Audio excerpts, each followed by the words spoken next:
아까 그 주체하자에서 그 권한, 조례 권한, 조례로 임하는 거 있었죠. 그게 왜 이제 중대한데 명백하지 않냐. 그거에 대한 요 표현을 꼭 암기하셔야 됩니다. 요거. 무슨 얘기냐면, 자, 무효인 조례에 근거한 처분 있죠. 무효인 조례에 근거한 처분은 이 표현이 나와야 됩니다. 결과적으로. 자, 적법한 위임 없이 권한 없는 자에 의하여 행하진 것과 마찬가지다, 이거. 적법한 위임 없이 권한 없는 자에 의하여 행하여진 것과 마찬가지다. 이거를 중대한 복귀 위반으로 연결해요. 그래서 그 하자가 중대해요. 이걸 중대한 복귀 위반으로 연결시켜요. 권한 없는 자가 지금 처분하고 있다, 이런 얘기예요. 그러니까 그건 중대한 복귀 위반이에요. 근거조항도 없는데 너 하고 있잖아, 이런 뜻이에요. 문제는 근거조항이 있다는 거예요. 또 형식적으로. 그 형식적으로 있는 걸 어떻게 처리하냐면, 헌법제 107조 1항의 규칙 있죠. 명령규칙 위헌위법심사죠.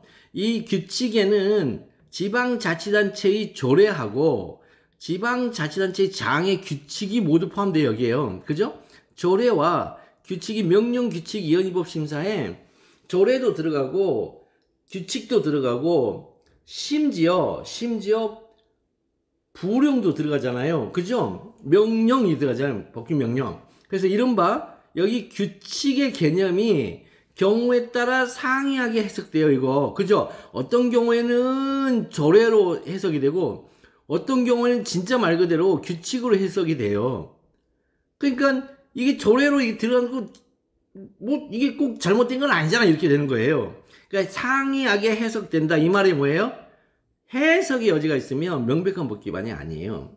그래서 이 처분의 이임 과정의 하자가 여기서. 그래서 이 표현 꼭 외우셔야 돼요. 처분의 심부름을 시키는 과정이 이임 과정의 하자, 심부름을 시키는 과정의 하자가 객관적으로 명백하지 않다. 객관적인 명백은 법정지를 가리키는 말이에요. 또 그걸 또 한마디로 하면 이르적이라는 표현을 또 쓰기도 하고요.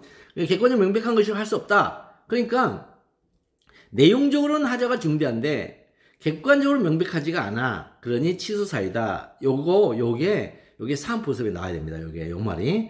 그래야 좋은 점수를 얻습니다. 취소사유인데 취소되지가 않았어요. 권한 있는 기관에 가요. 취소가 되질 않아서 유효합니다.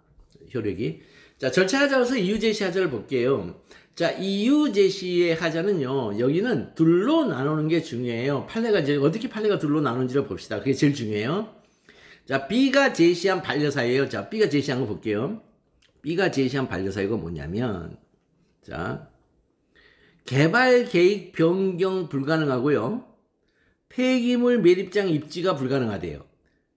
그러니까 이게 뭐예요? 거부합니다, 이런 뜻이에요. 폐기물 매립장 입지가 불가능하고, 그 다음에 개발 계획 변경이 불가능합니다, 라고 했어요. 근데 앞에 근거, 이유로 제시된 이유가 뭐냐면, 여기 토지 이용 계획의 녹지 용지로 되어 있습니다. 그 다음에 녹지 용지로 되어 있기 때문에 녹지 용지를 폐기물 처리시설 용지로 변경하는 건 불가능합니다. 이렇게 되어 있어요. 이거는 거부 사유가 아니죠. 무슨 말입니까? 이 B가 녹지 용지이기 때문에 지금 변경해달라고 하고 있잖아요. 녹지 용지이기 때문에 변경해달라는 거잖아요. A 상태에서 B 상태로 변경해달라는 건 A 상태이기 때문에 변경해달라는 거니까 이유는 뭐가 돼야 돼요? 이게 안 돼. 이렇게 돼야지 이것이니까 안 돼. 이거 말이 안 되잖아요. 지금 전제를 가지고서 지금 얘기하고 있잖아요. 지금 이거. 무식한 소리죠. 이거 한마디로. 이건 진짜 무식한 저건데, 근건데. 이렇게 하면 안 되는 거죠. 그러니까 지금 이 B가 제시한 거 뭐냐. B가 이제 반려사 이렇게 제시했는데, 원래 여기 뭐지요? 갑이란 사람은 녹지 용지이기 때문에 개발 계획을 변경해 주세요. 이렇게 했는데, 녹지 용지이기 때문에 변경 못해. 이게 말이 되냐고요. 왜 녹지 용지를 해제를 못하는 건지, 만약 녹지 용지를 해제한다면 어떠한 일들이 발생한다는 건지, 그거에 대해서 그래서 A에서 B로 가는 요 선상에서 안 되는 것들이 나와야 되는데, 그게 아니고 이 기본 전제를 가지고 안 된다고 해버리니까 여기서 문제가 생깁니다. 이게 시험 문제예요. 이게 전형적인. 봅시다. 그래서 B가 제시한 반려 사유가 행정 절차법상의 이유 제시로서 적법한지 여부와 관련하여 B가 제시한 반려 사유가 행정법 23조 이유 제시인지 문제돼요. 첫 번째. 이게 이유 제시냐? 그럼 이유 제시면은 적법한데 이유 제시가 아니에요. 그러면 아니면은 이게 적법이 안 되려면요. 독자적 위법 써야 돼요. 독자적 위법 사유가 아니면 또 안 돼요. 그죠? 그래서 요거에 굉장히 이제 이거는 독자적 위법 사유는 현대 사회에서는 이제 결론이 난 건데도 불구하고 계속 써줍니다. 어쩔 수 없습니다. 그걸 요구하니까. 자, 요걸 꼭 외우셔야 됩니다. 요거. 자, 여기 보면 인허가 등을 거부하는 소극적 처분하고 둘로 나눕니다. 지금 나누기가 리걸 마인드예요. 나누기가 리걸 마인드. 이거하고 면허 취소와 같은 적극적 침입적 처분의 경우 둘로 나눕니다. 처분을 둘로 나눴어요. 인허가 등을 거부하는 소극적 처분하고 면허 취소와 같은 적극적 침입적 처분 이 둘로 나눴어요. 그런 다음에 인허가 등을 거부하는 소극적 처분의 경우에는 당근상제, 당사자가 그 근거를 알 수 있을 정도로 상당한 이유를 제시하면 된다고 그래요. 제시했어요. 당사자가 근거를 알 수 있는 상당한 이유를 제시했어요. 그럼 이렇게 되면요. 처분의 근거와 이유 있잖아요. 처분의 근거와 이유는 두 개가 있습니다. 처분서를 제가 한번 보여드렸었나요? 처분서 안에는 처분서에 추가 변경할 때 가르쳐 드렸잖아요. 처분서. 그 안에는 3호의 사실관계가 있고 4호의 참조 조문이 있고 5호의 처분 사유가 있다고 그랬죠. 자, 요거 구체적 조항은 참조 조문을 가리키고요. 그 다음에 내용 있죠. 내용은 처분 사유를 가리킵니다. 이거. 그래서 이거를 법률상 근거, 이걸 사실상 근거를 하죠. 자, 이렇게. 그러니까 당해 처분의 근거하고 이유를 있잖아요. 이유를 명시하지 않더라도 그 명시하지 않았다는 것으로 말미암아 그 처분이 위법한 것이 된다고 할 수 없다. 이게 뭔 말이냐면 이게 뭔 말이냐면 여기 뭐예요? 당사자가 근거 규정을 명시하여 신청하는 것. 뭐가 있습니까? 신청서를 내죠. 그럼 신청서에는 똑같이 씁니다. 이거 둘로 씁니다. 자, 참조조문 신청서 안에 신청사유 이렇게 씁니다. 여기는 처분사유고 여기는 신청사유가 있습니다. 그러면 자, 신청사유 참조조문은 이미 여기 썼잖아요. 여기에. 그러니까 여기다 처분사유 뭐를 쓰냐면요. 무슨 법 제 몇 조 이렇게 써야 되는데 신청서에 적시한 참조조문의 적용이 없음 이렇게 써도 된다는 거예요. 그게 명시하지 않더라요. 또 두 번째는 신청서에 있는 신청사유가 존재하지 아니함 이렇게 써도 된다는 거예요. 여기다 처분사유에다. 그러면은 그 내용도요 명시되지 않은 거예요. 이러도 처분이 위법한 것이 된다고 할 수 없다는 거예요. 이게 무슨 말인지 아시겠죠? 그런데 신청서에 쓰지 않았어요. 신청서에 쓰여있지 않은 참조조문이나 신청서에 쓰여있지 않은 신청사유 쓰여있지 않았어요. 신청사유에 그 쓰여져 있지 않은 사유를 가지고 참조조문을 쓴다거나 처분사유를 쓸 때는요 명시해야 돼요. 그때는 명시해야 돼요. 요 차이 가지고 시험 문제 꽤 많이 내요. 그 다음에 면허 취소와 같은 적극적 침입적 처분은요 이거는 신청서를 내서 나오는 처분이 아니잖아요. 나 면허 제발 취소 좀 해줘 이렇게 신청할 일은 없잖아요. 그러니까 이 경우에는 반드시 써야 돼요. 그러니까 뭐라고 나왔어요? 처분의 법률적 근거와 사실상의 이유. 자, 이게 처분의 법률적 근거는 참조조문, 사실상의 이유는 처분사유. 요거를 처분의 상대방이 이해할 수 있을 정도로 구체적이고 명확하게 할 것이거든요. 왜? 구체성과 명확성이 떨어지면 뭐라고요? 확가죠. 확정성 있죠? 확정성, 가능성, 적법성 할 때 확정성이 없어요. 내용이 가지러 가버렸는데 잘못하면. 자, 그런 얘기를 지금 하고 있습니다. 사안의 기본을 볼게요. 첫 번째는 사안 포섭을 하실 때는 지금 나누었잖아요. 그럼 나눈 것 중에 어디에 해당하느냐를 먼저 봐야 돼요. B가 갑에게 행한 산업단지 개발계획 신청에 대한 반려 회신은 자, 산업단지 개발계획 변경 신청이잖아요. 소극적 처분이죠. 자, 여기 소극적 처분인 것이지 면허 취소와 같은 적극적 침입적 처분은 아니에요. 그럼 소극적 처분이니까 이제 당근상제 이렇게 가야 되죠. 그러니까 신청서에 쓰여진 걸 그대로 다시 반복했냐, 그게 없다고. 아니면 신청서에 쓰여지지 않은 다른 거 가지고 지금 하고 있느냐, 소극적 처분인데, 그럼 이제 그 다음을 보면 되겠죠.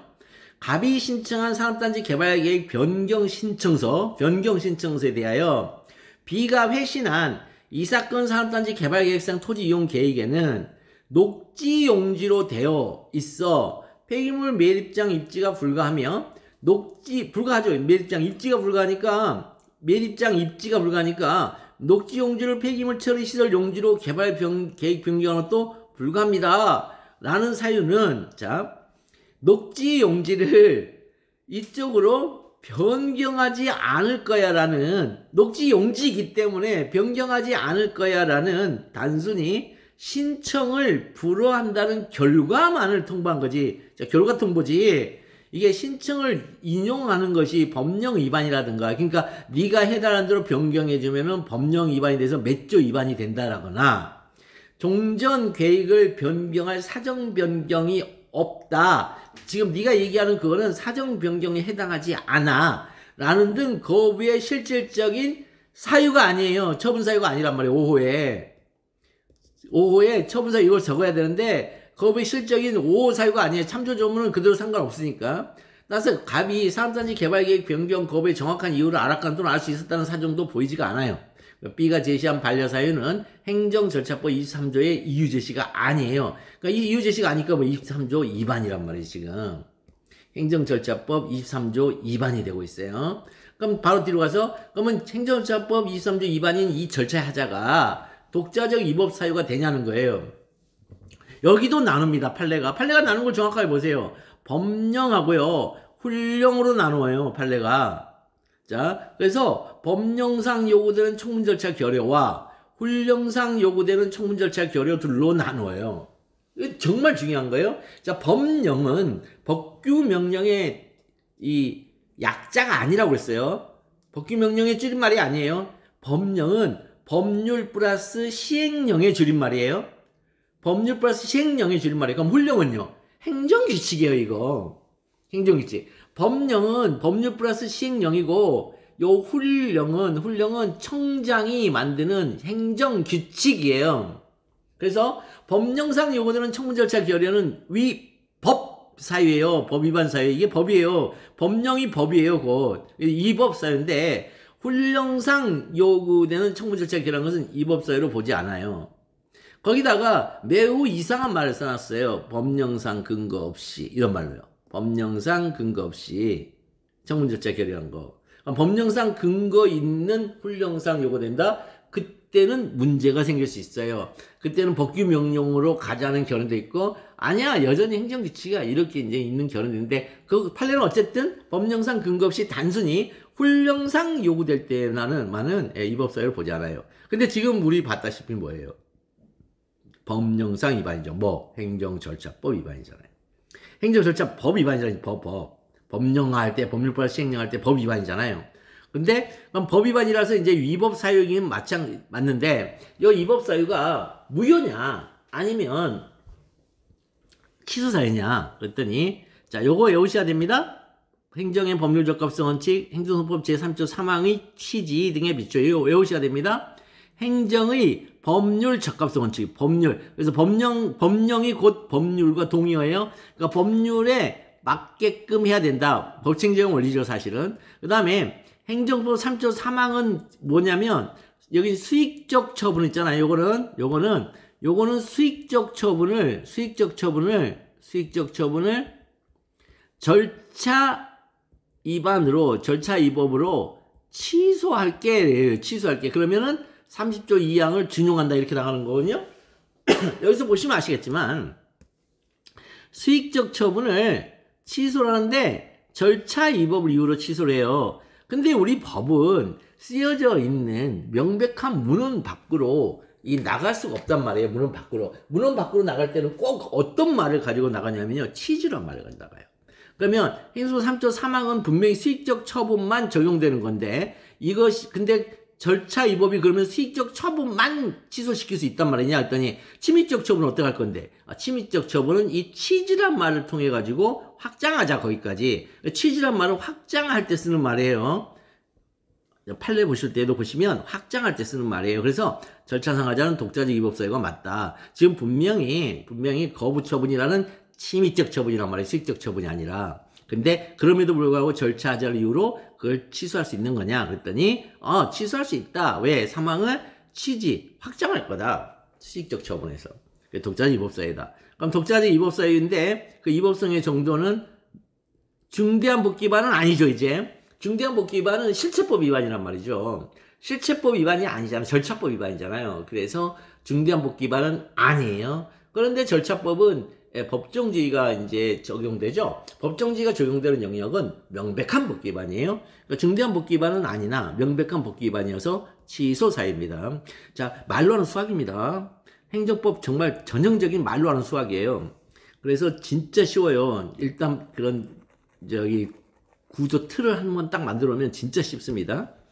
자, 그래서 행정절차법상의 이유 제시가 아닙니다, 지금. 행정절차법상의 이유 제시가 아니에요. 그래서 위법하다.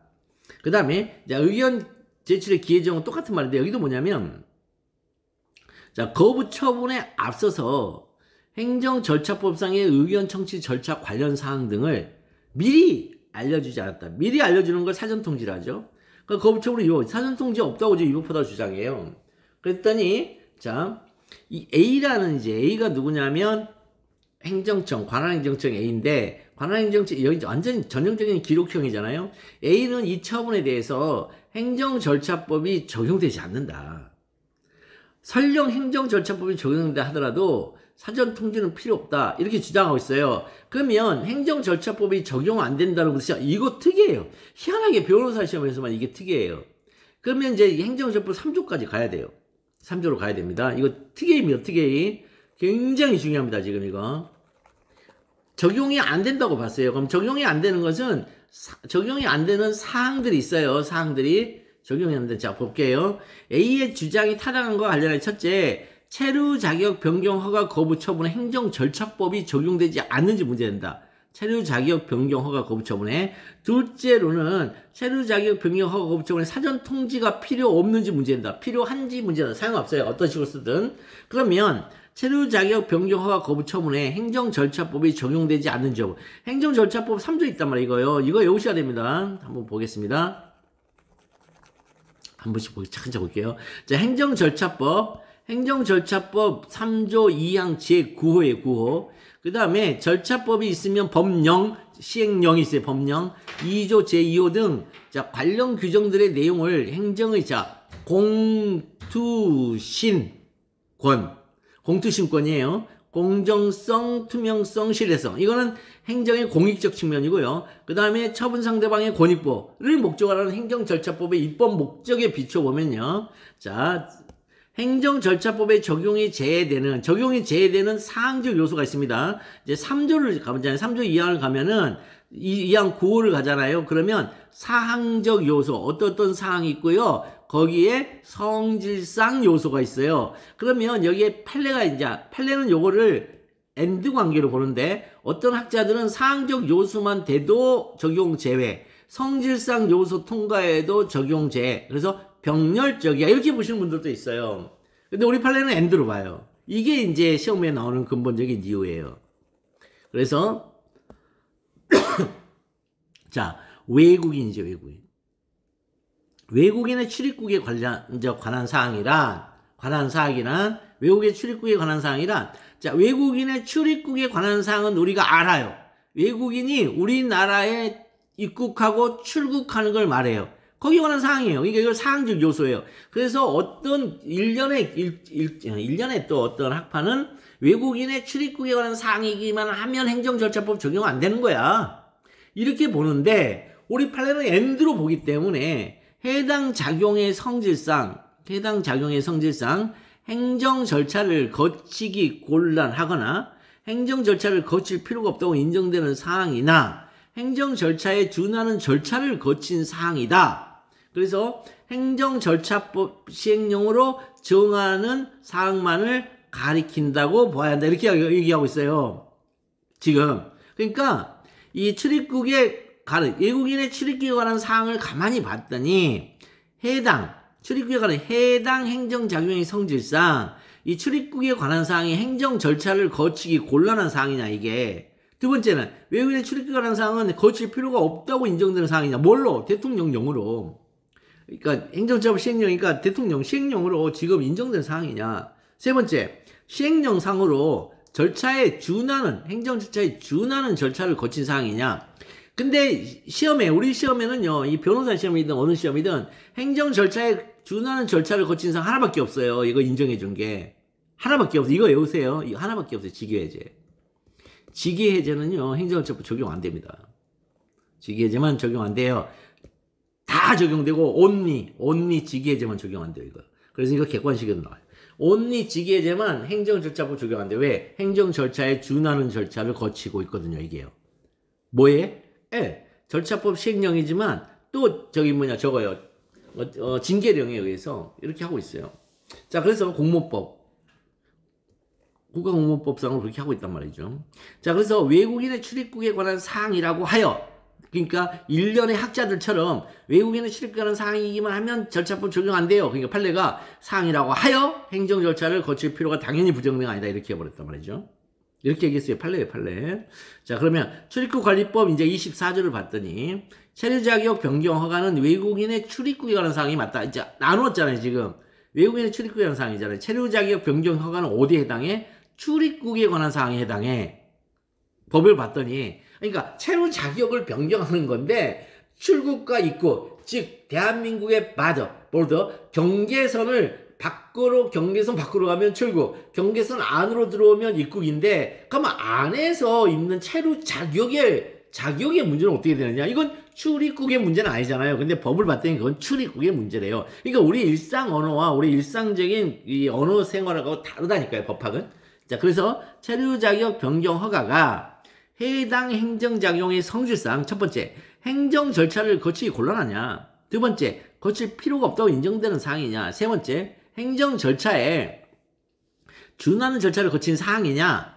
그래서 행정절차법 시행령으로 거기다가 더 나아가서 정한 사항이냐. 안 보여요. 그게 안 보여요. 여기 위에 있는 여기에 주거든요, 법조문을. 아무리 법조문 찾아도 없어요. 이건 법정주의라 그래요. 그래서 체류자격 변경허가 법적으로 행정절차법이 적용이 됩니다. 이 정도만 쓰시면 돼요. 이렇게 딱 이 정도 내용만. 이렇게 적용이 돼요. 그럼 적용이 되면 이제는 행정절차법 23조의 문제가 되는 거죠. 그래서 행정절차법. 자, 그래서 행정절차법이 이거 소송법이 아니라, 잘못 썼어요. 행정절차법입니다. 바꿔주세요. 행정절차법 23조예요. 행정절차법 23조를 봤더니, 자, 신청에 의한 처분하고 일반적인 불이익 처분을 이 자체가 구분하고 있지 않대요. 그냥 처분 이렇게만 얘기했대요. 자, 신청에 의한 처분에는 거부 처분이 나오죠. 일반적 불이익 처분은 침입적, 자기적 처분이고요. 자, 이거예요. 그러니까 사전 통지가 그러니 적용이 된다. 법조문 아무리 찾아봐라. 거부 처분을 배제하고 있나. 긍정설. 그랬더니 부정설은 뭐냐면요. 네 말대로 그 처분 자체는 신청에 의한 처분의 거부하는 처분이나 일반적 불이익 처분에서 처분 자체를 나누질 않고 있다. 즉, 처분에는 사전 통지를 해야 된다고 얘기를 하고 있는데, 즉, 권익을 제한하거나, 거기 보시면, 권익을 제한하거나 의무를 부과하는 처분이라 그래요. 권익을 제한하거나 의무를 부과하는 처분, 이렇게만 얘기했지, 그게 신청에 의한 처분인지 일반적 불이익 처분인지 이거 알 수가 없다는 거예요. 긍정설에 의하면. 근데 부정설이 뭐라고 하냐? 권리를 제한하거나 의무를 부과하는데 거부 처분으로는 의무 부과는 불가능하고, 그러면 결국은 거부 처분이 권익을 제한하는 처분이냐가 중요한데, 이 제한이라는 법적 개념은 기존에 있는 권익에 뭔가 훼손하거나 권익의 가치를 떨어뜨리는 작용을 말한다. 인위적인. 그런데 거부 처분으로는 권익이 발생하지도 않을 뿐더러 있던 권익이 떨어지지도 않는다. 왜? 앞에 신청 시의 상황이나 상태나 거부 처분을 받은 상태나 거부 처분 시 전후 간에 상태 변화가 없다. 그러니까 신청을 하였어도 아당권, 아직 당사자에게 권익이 부여되지 아니하였으므로 그 거부에 제한되는 권익이 없다. 사전통지가 적용되지 않은 견해가 있어요. 이게 부정설이죠. 그러니까 긍정설과 부정설은요. 긍정설은 법조문을 아무리 찾아봐야 권익을 제한하는 처분, 그 다음에 의무의 부담을 명하는 처분 이렇게 했는데 그 처분만 보는 거예요. 했더니 거기에는 어떠한 구분도 없다. 이렇게 이제 접근하는 건데 이제 부정설이 뭐냐. 무식한 새끼. 앞에 권익을 제한하는 처분이라는 수식어가 있잖아. 그러니까 아직 당사자에게 권익이 부여되지 않았으니까 권익을 제한할 수 있는 게 없다. 그 제한되는 권익 자체가 없다. 거부 처분에는. 이런 얘기예요. 판례가 그렇게 접근해요. 그래서 판례가. 신청에 따른 처분이 아직 이루어지지 않은 경우, 즉 거부 처분인 경우에 또 부작위인 경우에는 아직 당사자에게 권익이 부과되지 아니었으므로 여기서 또 부과라고 그래요. 이 부과라는 말은 이제 의무를 부과하는 것이지 권익을 부과하는 건 아니잖아요. 근데 옛날 판례나 이런 표현이 나오는 거예요. 특별한 사정이 없는 한 신청에 대한 거부 처분이라 하더라도 직접 당사자의 권익을 제한한 건 아니죠. 거부처분은 당사자의 권익을 제한하는 게 아니에요. 그래서 신청에 대한 거부처분은 행정자부 21조 제1항에서 말하는 당사자의 권익을 제한하는 처분에 해당한다고 할 수 없다. 따라서 처분의 사전통지 대상이 된다고 할 수 없다. 이 판례가 너무 명쾌하죠. 이 판례 꼭 외우셔야 돼요. 검토 미스하는 경우. 이제 여기서는 이제 판례도 이렇게 얘기해요. 평속도 그러지만 자, 신청에 대한 거부는요. 거부 처분 시를 봐서 앞에와 뒤 전후 거부 처분 시 전후를 살펴봤더니 처분이 발령되지 아니한 기존 상태 유지에 불과하다. 즉 기존 상태와 처분 시 거부 처분 시 전에 기존 상태와 거부 처분 시 이후의 현재 상태가 서로 아무런 변동이 없다. 즉 유지에 불과하다. 따라서 사전 통지가 적용되지 않는다는 견해와 판례가 타당하다. 체류자격 변경과 거부 처분은 직접 제한할 당사자의 권익이 없어서 당사자의 권익을 제한하는 처분에 해당한다고 할 수 없다. 즉 제한할 권익 자체가 없어요. 그래서 결론적으로 체류자격 변경과 거부 처분의 사전 통지는 필요 없다. 설문 해결. 체류자격 변경과 거부 처분 행정 절차법이 적용되지 않는다는 A의 주장은 타당하지 않죠. 적용되죠. 그렇지만 설령 행정 절차법이 적용된다 하더라도 사전 통지가 필요 없다는 A의 주장은 타당하죠. 거꾸로. 이런 식으로 이제 문제를 이제 푸시면 되겠습니다. 어렵지 않죠? 자, 그 다음에 여기서는 뭐냐면요. 자, 이 주장의 타당성을 검토하려고 하면 주장의 타당성을 검토하려면 앞에 주장이 뭔지를 봐야 되겠죠. 이 주장은 위법하다고 주장하고 있어요. 그럼 도대체 뭐가 위법하냐 그랬더니 이렇게 위법하다고 그래요. A 아파트 입주자들은 안양시장이 이 사건 처분을 함에 있어 이해 관계인인 자신들에게 서분의 사전 통지 및 의견 제출 기회를 부여하지 않은 점을 들어 이 사건 처분이 위법하다고 주장하고 있어요. 그러면 문제의 소지로 들어가 보겠습니다. 자, 문화재 현상 변경 등 허가는 당사자 등에게, 자, 등자가 들어갔다는 거 기억하세요. 당사자 등에게 행정절차법 25조 사전통지자 22조 3항의 의견 제출의 기회 제공의 대상이 되는 처분이에요, 이게. 처분이다. 이 허가라는 것은 의견 제출의 기회 제공의 대상이 되는 처분이 맞아요. 그럼 A 아파트 주민들의 주장의 타당성과 관련. 제가 보기에 A 아파트 주민들은요, 이거는 보조 참가자들이에요. 그죠? A 아파트 주민은 원고 적격이 없죠. 그래서 A 아파트 주민들이 사전 통지와 의견 제출 기회 제공을 받는 당사자 등에 해당하는지 문제된다. 이거는 이제 문제가 될 수 있어요. 그럼 절차의 하자는 될 수 있습니다. 그럼 A 아파트 주민들이 자 사전 통지와 이 처분의 이 수익적 처분의 제3자로서 침입 효과를 받는 제3자로서 원고 적격이 있지는 않아요. 아파트 주민은. 그래서 원고 적격이 있는 자의 소송을 제기하면 거기에 꼽사를 끼워드는 거예요. 소송 참가로. 근데 그 소송 참가가 행정소송법 16조의 소송 참가가 아니죠. 이거는 민사소송법의 소송 참가죠. 보조 참가입니다. 보조 참가. 그거 합니다. 근데 우리 판례가 최근에 그 민사소송법 제37조가 준용된다고 하는 이제 제3자의 소송 참가 그게 준용이 되잖아요. 그런데 우리 판례가 너무 있잖아요. 전향적이고 기가 막힌 판례를 했어요. 그 민사소송법에 의해서 준용되는 그 76조의 그 보조 참가 있죠. 그것도 행정소송, 특히 항고소송에서 준용을 했어요. 8조 2항에서. 그러면 그 제3자의 소송참가 있죠. 동일하다고 해버렸어요. 최근에. 그래서 그 문제가 최근에 찍히는 문제 중에 하나입니다. 자, 그 다음에 A아파트 주민들이 사전통지와 의견 제출 개정을 받아야 하는, 자, 당사자는 아니죠. 당사자는 처분의 직접 상대방이고 그 등에 해당할 수 있느냐가 문제가 되는데, 이 당사자 등에 대해서, 이 등에 대해서 얘기를 했습니다. 행정절차법이. 자, 2조 4호입니다. 이런 것들을 찾는 거예요. 그러니까 우리가 이제 그 법학적 베이스가 없는 분들이 법학 공부를 하게 되면요, 자꾸만 어떤 그 학자들의 견해라든가 어떤 그 권위 있는 분들의 말이 있나 없나 그런 걸 자꾸 찾게 돼 있어요. 왜냐하면 교과서가 그렇게 비슷하게 구조를 가지고 글이 쓰여져 있거든요.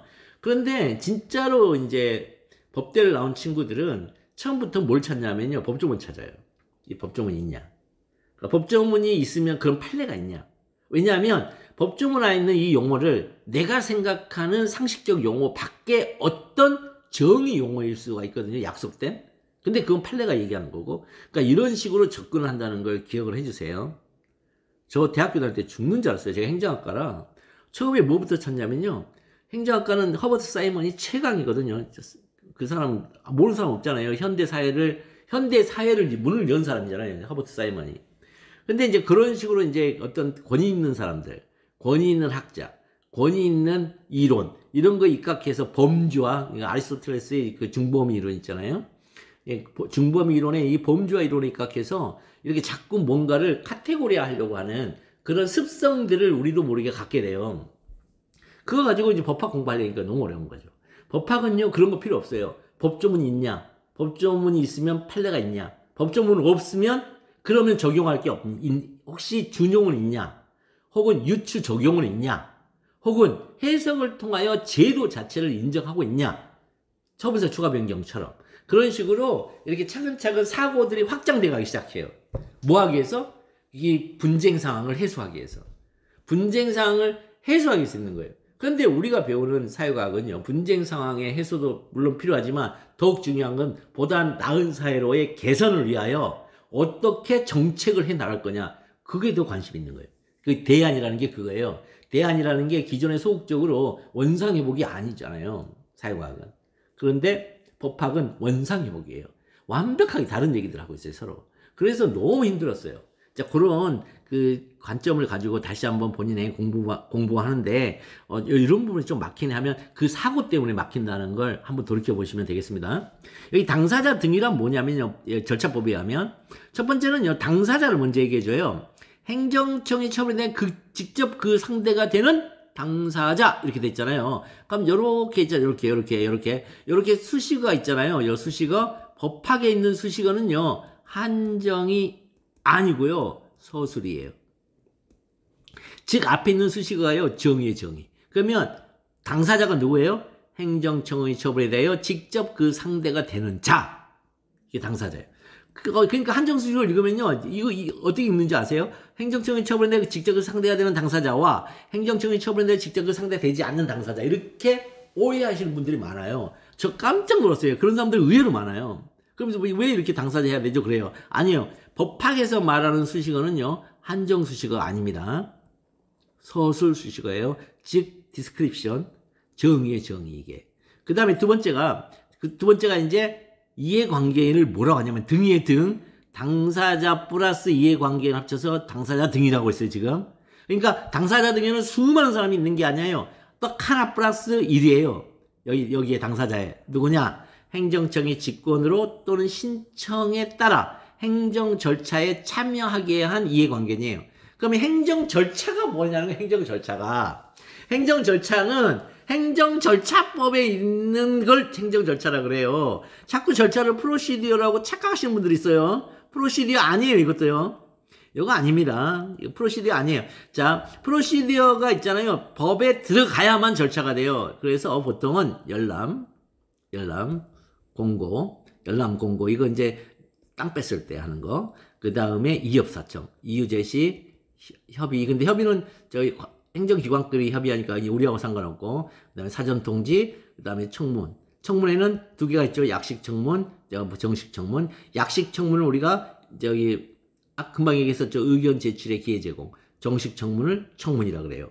그러니까 이런 것들, 그러니까 열람 공고, 이유 제시, 사전 통지, 그 다음에 의견 제출의 기회 제공, 그 다음에 청문. 이렇게 하나, 둘, 셋, 넷, 다섯, 여섯. 이 6개에 참여하게 하면은 이 사람이 이해관계가 되는 거예요. 그러니까 참여하게 한다는 말은 뭐예요? 얘한테 이유 제시를 보냈다. 이유 제시가 있는 그런 문서를 보냈다. 그러면 이제 이해관계가 되는 거예요. 참여하게 한. 혹은 열람 공고를 하겠다. 혹은 의견 제출, 혹시 의견 제출할 의견들이 있으세요? 언제까지 문서로 제출하세요? 라고 그 아파트 주민들한테 보냈어요. 그러면은 행정 절차에 참여하게 한 이해관계가 되는 거예요. 이해되시죠, 지금? 그렇다면, 이제 나눠야죠, 일단. 첫 번째가, 이걸 먼저 나누죠. 지금 둘로 나누게 해놨잖아요. 직접 그 상대가 되는 당사자. 그 다음에, 행정청이 행정 절차에 참여하게 한 이해관계. 그러면 A 아파트 주민들은요, 문화재 현상 변경 등 허가에 직접 그 상대가 되는 당사자가 아니에요. 첫 번째. 당사자가 아니라고 서고를 해주고, 그럼 이제 이해관계니 맞냐는 거예요. 한번 보자고요.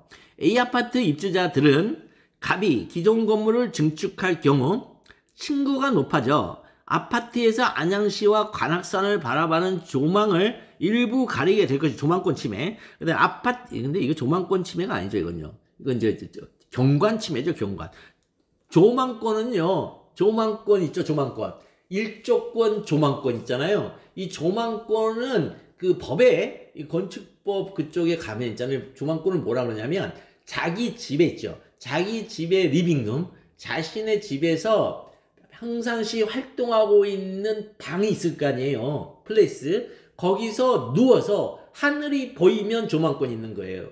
근데 옆에 건물에 높은 고층 빌딩 때문에 하늘이 안 보이면 조망권 침해예요. 너무 웃기죠? 그래서 조망권 침해가 없어요, 현실적으로. 그 다음에 두 번째는요, 이제 일조권은 일조량이죠, 일조량. 그래서 일조량이어서, 그게 한여름 이거든가, 몇 시부터 몇 시 사이에 그거 가지고 이제 측정하는 거예요. 그래서 일조권. 근데 그게 과거에는 건축법에 일조권, 조망권 조항이 있었거든요. 그럼 이건 뭐예요? 이거는 행정소송이 되죠. 그런데 그 법 규정을 삭제했어요. 건축법이 행정법인데 그 조망권, 일조권 규정을 삭제해버렸어요.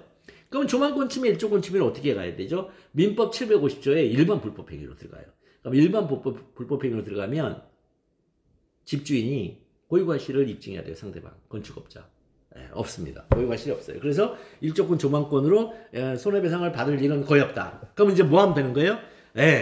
민원을 무지막지하게 넣으면 돼요. 건축하는 동안에 계속 민원 넣으면요, 공무원이 나와가지고 있잖아요. 건축을 계속 있잖아요. 방해를 해요. 하지 마라, 이렇게. 그러면 매일매일이 금융이자예요. 그래서 그 사람이 돈 주고 퉁치고 맙니다. 그렇게 이제 할 수밖에 없는 거예요, 지금은. 근데 건물이 일단 올라가 버리면 그냥 끝나는 거예요. 그래서 그렇게 건축할 때, 건물 올릴 때 있잖아요. 그렇게 분쟁이 많은 겁니다. 자, 아파트 주변의 교통 혼잡이 가중돼 아파트 쾌적한 주거환경이 침해될 것을 우려하고 있다는 점에서 문화재 현상 변경 등 허가의 이해관계는 맞아요. 이해관계는 맞죠, 지금요. 그런데 참여하게 했냐는 거예요, 지금. 이 아파트 주민들은 문화재위원회의 심의 과정에 직권으로 또는 신청에 따라 안양시장이 그 행정 자체에 참여하게 한 이해관계는 아니에요. 안 보여요. 주어져 있는 그 자료에서. 따라서 A 아파트 주민들은 사전 통지와 의견 제출 기회 제공을 받아야 하는 당사자 등에는 해당하지 않는다. 그러므로 A 아파트 주민들의 주장은 타당하지 않아요. 자, 됐죠? 이런 얘기예요. 자, 요거는 A 아파트 주민들은 여기 시험 문제 많이 나오는데 원고도 아닙니다. 그럼 원고가 아닌데 어떻게 이 소송에 들어가느냐? 소송 참가한 겁니다, 지금. 소송 참가해가지고 이제 이런 것들을 주장하는 겁니다. 자, 그 다음에 이제 있는 거는, 자, 요거 보면은, 자, 주장의 타당성에 대해 논하시오. 그럼 앞에 뭐가 나온다고요? 위법하다고 주장한다. 그러니까 어떻게든 있잖아요. 묻는 문제가 기계적이고 구조적이잖아요. 그 다음에 행정절차법에 따른 처분의 사전통지 절차를 거치지 않았다는 거예요. 그럼 처분의 사전통지를 안 거쳤는데 이 처분이 뭐냐 했더니 가본법 위반 사실 공표에 대하여 다투고자 하는데 가본보건복지부 장관이 위반 사실 공표를 하면서 안 했다 이렇게 하고 있어요. 여기서 위반 사실 공표했죠. 이것도 처분이냐가 문제가 되죠, 사실은. 자, 그죠? 위반 사실의 공표가 처분이냐가 문제가 돼요. 이거 뭐죠? 사실행위잖아요. 위반 사실의 공표는 사실행위잖아요. 그죠? 사실행위인데 사실행위가 처분이 되려면 뭐가 돼요? 권력적 사실행위가 되죠. 그런데 매우 안타깝게도 요 법 위반 사실 공표는요 비권력적 사실행위예요. 왜 비권력적 사실행위냐? 자, 권력적 사실행위의 정의를 아시면 됩니다. 권력적 사실행위의 정의는요 국민의 신체 재산에 대한 강제적인 물리력의 행사예요. 국민의 신체 재산에 대한 강물행, 강제적인 물리력 행사예요. 그런데 위반 사실을 공표하고 있어요. 위반 사실을 공표해요. 그래서 여기 보면은 이제 요양기관 뭐 이렇게 얘기하죠. 대표자의 성명이고요. 그러면 이게 신체에 대한 거예요, 이게요? 아니면 재산에 대한 거예요? 아니잖아요. 그냥 이름하고 요양기관 명하고 그 다음에 뭐를 위반했다 이거예요. 그러니까 비권력적 사실행위예요. 근데 이 비권력적 사실행위인데 이게 여기서 취소소송의 대상이 되는 처분이에요. 취소소송의 대상이 되는 처분은 안 되는지 몰라도 취소소송의 대상이 되는 행정청의 행위가 돼요. 관련 법령의 내용과 취지, 그 행위의 주체 내용 절차 형식적 측면, 그 행위의 직접 상대방 등 이해관계 있는 불이익 사이의 실질적 결련성, 법치행정의 원리, 그 다음에 그 행위를 행한 행정청과 그 행위의 직접 상대 이해관계인의 태도 등을 종합적으로 고려해 개별적 판단. 이런 그 판례 가지고 쓰는 거거든요. 그러니까 여기 좀 재밌는 거예요. 그러니까 먼저 이미 그거 했었어요. 먼저 그걸 하고 나서 그거 가지고 취소의 대상이 되는 처분이다 이렇게 하고 나서 지금 내려온 거예요, 이게요. 큰 문제가 먼저 위에 있었어요. 자, 그 다음에 자 볼게요. 이거 지금 그 얘기를 지금 하고 있는 거 지금. 그래서 이 점수가 이제 큰데 이제 그냥 여기서 쓰고 말았어요. 한번 볼게요. 어떻게 되는지 보세요. 보건복지부 장관이 법 위반 사실을 공표하면서 행정절차법에 따른 처분의 사전통지 절차를 거치지 않아서 위법하다라고 주장을 타당하냐와 관련해서 첫째, 행정절차법은요 뭐가 적용되냐면요 처, 신, 입, 예, 지. 물론 이제 최근에 강학상 확약 이런 것도 들어가긴 했지만 어쨌든 이게 다섯 개의 영역이에요. 뭐 처분 절차, 신고 절차, 입법 예고 절차, 그 다음에 행정 예고 절차, 그 다음에 행정 지도 절차 이렇게 5개의 절차예요. 거꾸로 얘기하면 처분이어야 행정절차법이 적용되고 그 다음에 이게 자적적 신고거든요. 자체완성적 신고이어야 행정절차법이 적용되고 그 다음에 행정입법 절차가 있고 행정예고 절차도 있고 행정예고를 하려면 행정절차법 절차를 지켜야 하는 거예요. 행정지도를 하려도 행정절차법을 지켜라. 그런데 법 위반 사실 공표는요. 신고도 아니고 행정입법도 아니고 행정예고도 아니고 행정지도도 아니에요. 그렇다면 처분이냐가 문제가 돼요. 그래서 여기에 나오는 겁니다. 보건복지부 장관의 법 위반 사실 공표가 행정절차법의 적용 대상인지 문제다. 적용 대상인지 문제. 적용 대상에는 이 5개가 있는데 이 5개 중에 나머지 이거 4개가 안 되니까 요건지 문제된다라고 이 수렴이 되겠죠. 그 다음에 둘째는 그렇다면 보건복지부 장관이 법 위반 사실 공표가 사전 통지의 대상인지 문제된다. 이렇게 됩니다. 자, 그래서 보건복지부 장관의 법 위반 사실 공표가 행정절차법의 적용 대상인지 여부. 자, 관행실법대로 보시면 되겠습니다. 행정부 제2조의 처분하고요. 이 2조의 처분하고 행정소송법상 제2조의 처분이요. 그 의미가 동일하다. 먼저 이 말부터 써줘야 돼요. 이 말부터 써준 다음에 그렇다면 이 2조의 처분은 취소송의 대상이 되는 행정청의 행위, 처분이에요. 처분 여부는 관련 법령의 내용과 취지, 그 행위의 주체 내용, 절차 형식, 그 이와 상대방의 불이익 사이의 실질적 결련성, 법치행정의 원리, 그 행위를 행하는 행정청과 상대방의 태도 등을 모두 고려해 판단한다. 모고판 혹은 종고개판 상관없습니다. 그럼 사례행을 볼게요. 첫 번째는 자, 취소 소송의 대상이 되는 처분 이게 아니라고 해야 돼요. 자, 요걸 이제 이미 다 한 건데요. 옛날에. 자, 우리나라의 판례는요. 취소 소송의 대상 적격 있죠. 대상 적격을 어떻게 접근을 하냐면 제가 얘기했죠. 뭐부터 뭐라고요? 법률 규정이 있냐? 그랬더니 19조 and 2조 1항 1호로 봐요. 우리 판례가. 그럼 우리 판례가 이걸로 볼 때 그러면 주어가 뭐냐면 취소 소송의 대상이 되는 처분이에요. 이 주어가. 이 두 개를 묶어버리면 되는 처분이에요. 그런데 우리 판례가 취소의 대상이 되는 처분에는요, 세 개가 있대요. 세 개가 있대요. 자, 첫 번째,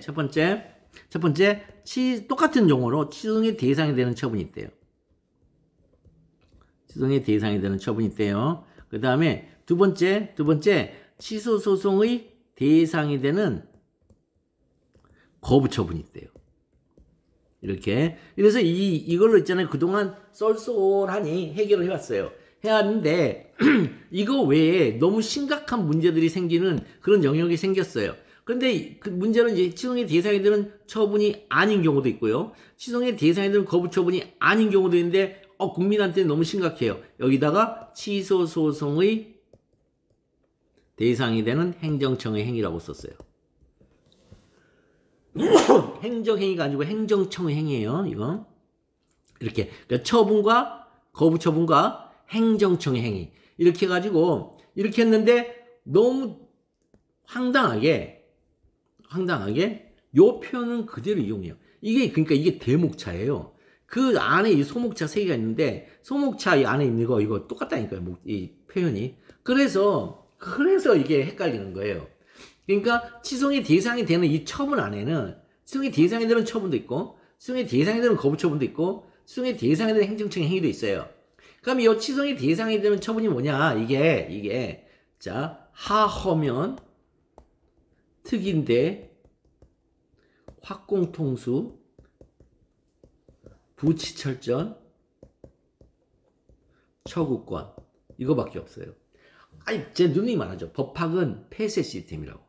법학이 어떻게 이게 오픈 시스템이고 막 무한대로 늘어나면서 알아서 여기까지만 합계하면서 잘랐냐고요. 그런 거 없어요. 그래서 뭐냐면 이거 하명, 이거 하명, 허가, 면제, 특허, 인가, 대리, 그 다음에 확인, 공증, 통지, 수리, 그 다음에 부담, 취소, 철회, 전환, 그 다음에 처분적 법규, 구속적 계획, 권력적 사실행위. 이 17개를 취소소송의 대상이 되는 처분이라 그래요. 그런데 여기서 탈락되는 게 뭐냐면요. 여기서 탈락되는 게 이 권자 있죠, 권자. 비권사가 탈락해요, 여기서. 비권력적 사실행위가 탈락해요. 그 다음에 또 여기서 탈락되는 게 뭐냐면요. 공법상 계약, 행정 지도가 탈락돼요. 그 다음에 공법상 계약이 탈락돼요. 그죠? 여기 못 들어가요.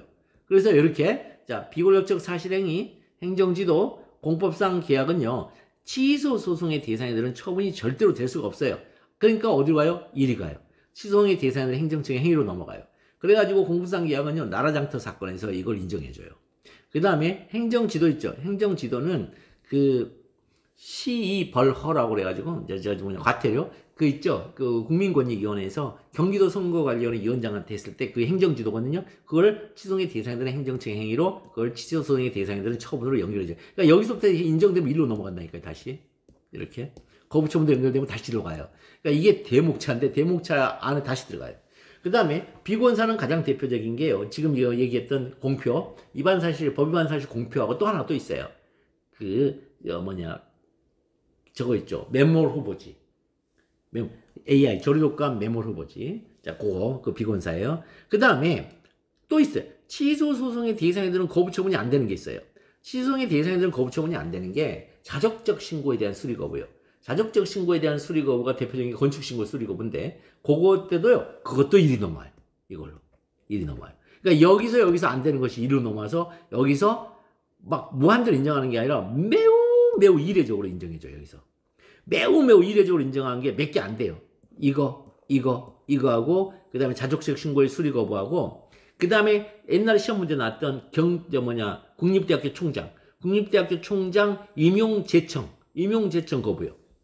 혹은 임용 거부. 거기서 나왔어요. 그러니까 몇 개 안 돼요. 왜? 판례가 그것까지만 인정해요. 판례는 원래 뭘로 이제 해결하냐면 요걸로 해결한단 말이에요. 요 두 개로 해결하는데, 요 두 개로 원래는 해결해야 되는데, 요 두 개로 해결했더니 여기서 흘러나가는 것들, 안 된다고 흘러나가는 것들이 너무 심각한 것들이 있더라. 그러면 그것들 중에 몇 개만큼은 인정해야지 하면서 만들었단 말이에요. 매우 이례적으로. 이례적으로 만들었는데 이게요. 이원설이에요. 이원설. 좀 어렵지만 그렇게만 인정하고 넘어갈게요. 이게 이원설적 태도를 끌고 온다고요. 판례가. 그러면서 판례가 이원설로 가면은 의무이행 소송을 인정을 해야 돼요. 부작위법, 예방적 부작위 소송 이런 것들을 인정해야 돼요. 그러니까 그거 인정하기 싫으니까요. 뭐라고 해놨냐면 이렇게 했어요. 여기 보면 이 말을 넣어놨어요. 그래서 취소송의 대상이 되는 이 말을 그래서 넣는 거예요. 취소송의 대상이 되는 처분인지 여부는. 그래서 다시 이 말을 이게 이론설이거든요. 이게 이론설적인 표현이에요. 그래서 한번 볼게요. 보건복지원의 법위반 사실 공표는 비권력적 사실행위니까 금방 봤다시피 뭐가 아니다? 취소송의 대상이 되는 처분이 아니다. 그럼 취소송의 대상이 되는 처분이 아니라면 그럼 취소송의 대상이 되는 행정청 행위냐? 그러나 국민건강보험법의 내용같이지 법위반 사실 공표의 준해저령 측면의 일방성, 법위반 사실과 피공표자의 명예훼손과 수치심 자극 사이의 실질적 결연성, 그 다음에 취재, 분조유, 이게 법치행정의 원리라는 이 의미, 이게 법치행정 원리의 의미, 이거 외워야 돼요. 취소의 제의가 분쟁의 조기에서 유효적절한 수단, 이게 법치행정의 원리의 뜻이라니까 이게요. 그래서 법치행정의 원리가 뭐예요? 그러면 다 그래요. 법으로 통제되는 법 아래에서 이루어지는 행정이요. 아니에요. 취소의 제의가 분쟁의 조기에서 유효적절한 수단인 행정을 말해요. 그 원리를 말해요. 그 다음에 취소의 대상이 되는 행정청의 행위다. 그렇죠, 여기서는. 여기서는 취소의 대상이 되는 처분은 아닌데, 취소의 대상이 되는 행정청의 행위가 돼. 그렇다면, 보건복지부장 법위반 사실 공표는 행정절차법의 적용 대상으로 처분이다. 끝으로 가서, 다시. 자, 그렇다면, 법위반 사실 공표가 사전통제 대상이냐? 당사자에게 의무를 부과하는 권익을 제한하는 처분이라고 했어요. 여기 등에게 통지합니다. 앞에는 당사자에게고 뒤는 통지 대상은 당사자 등이에요. 아까 배웠잖아요.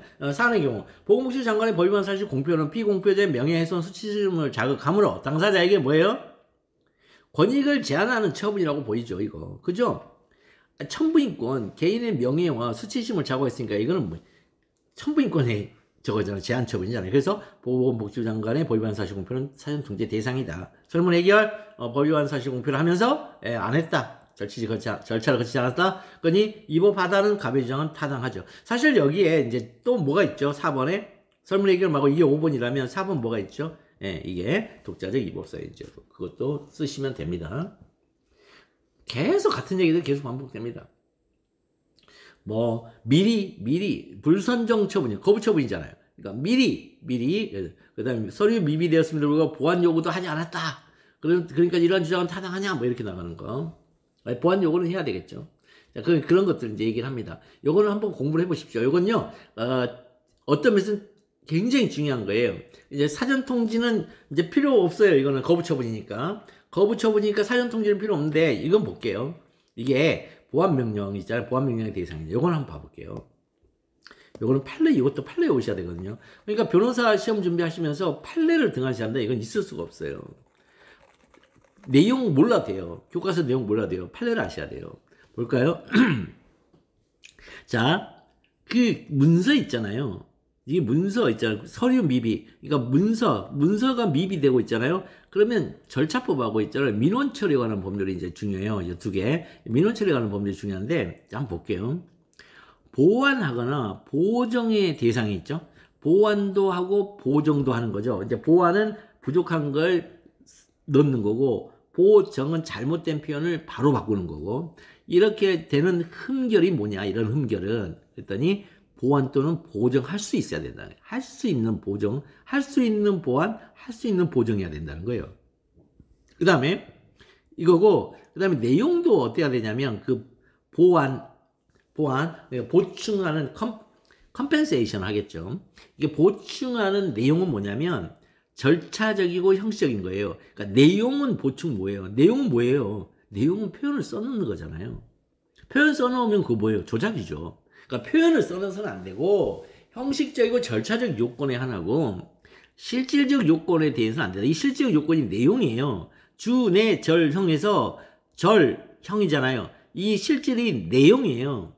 주, 내 할 때 내예요.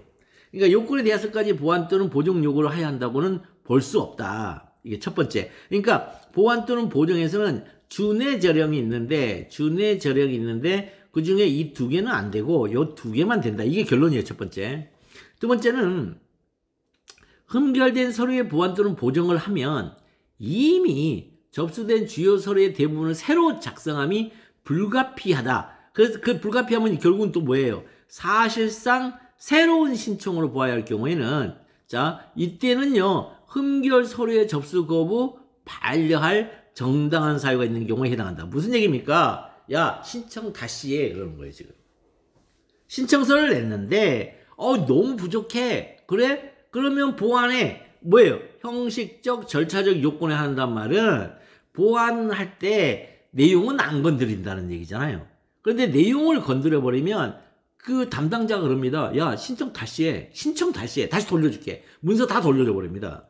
그러니까 이해 접수를 거부하거나 반려해도 위법이 되지 않습니다. 자, 보겠습니다.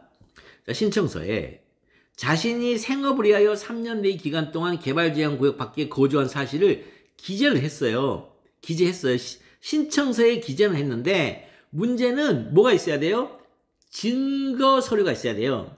증거 서류가 있어야 돼요. 첨부 서류로. 이를 입증할 수 있는 서류를 제출하지 않았어요.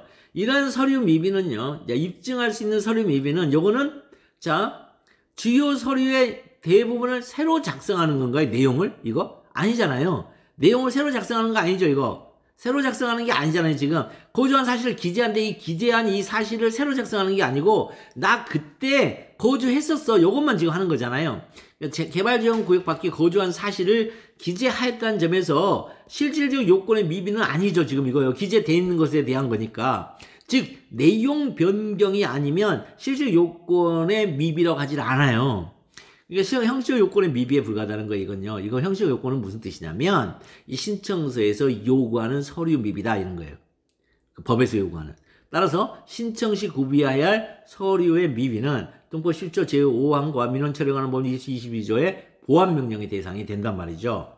그런데 불성정 처분이 위법하다는 가배주장 중 21조 위반의 주장은 타당하지 않으나 17조 위반 5항과 민원 처리에 관한 법률 위반 즉 보완을 하지 않았다는 보완 명령하지 않았다는 자 위법하다는 그 주장은 타당하다 이렇게 보시면 되겠습니다. 요것만 잘 기억하시기 바랍니다. 보완 저거 꽤 많이 나와요. 이번에도 거부 처분이 사용통제 대상이냐 뭐 이런 건 이렇게 시험 문제 계속 나옵니다. 이런 것만 계속 나옵니다. 여러분들한테는요 이 기록형이 있기 때문에 주내절형 중에 이 내용은 기록형으로 다 넘어갑니다. 그러면 사례형은 뭐가 남아있을까요? 요거 남아있습니다. 사례형. 이거 기록형으로 가져갈 수가 없어요. 기록형에서는 거의 안 내요. 이건요. 가끔 한 번씩 내지만 거의 안 내요. 다 여기서 내요. 어디? 재량처분에서 재량처분. 아까 목살평 부타제에서 재량처분에서 다 냅니다. 자, 그 다음에 이제 거의 다 여기는 끝났다고 보고요. 한번 넘기시기 바랍니다. 점수가 되게 많아요. 많은 얘기들이 나오고 있어요. 지금 여기서는 아까 봤던 거 행정절차법의 적용 대상이냐 엔드 관계로 본다는 거 판례가 엔드 관계로 본다는 거 꼭 기억해 주시고 자, 그 다음에 한번 이제 읽어보시기 바랍니다. 같은 스타일의 같은 목차로 다 있잖아요. 제가 하고 있습니다. 같은 스타일의 같은 목차. 직위해제에 나왔어요. 직위해제 아까 얘기했죠. 이게 유일하다고. 이게 유일하게 절차법에 있잖아요. 행정절차법에 적용 대상이 아닙니다. 이게 유일합니다. only입니다. 자, 좀 쉬었다가요. 이게 only 이 부분만 살짝 보고 끝내도록 하겠습니다. 좀 쉬었다.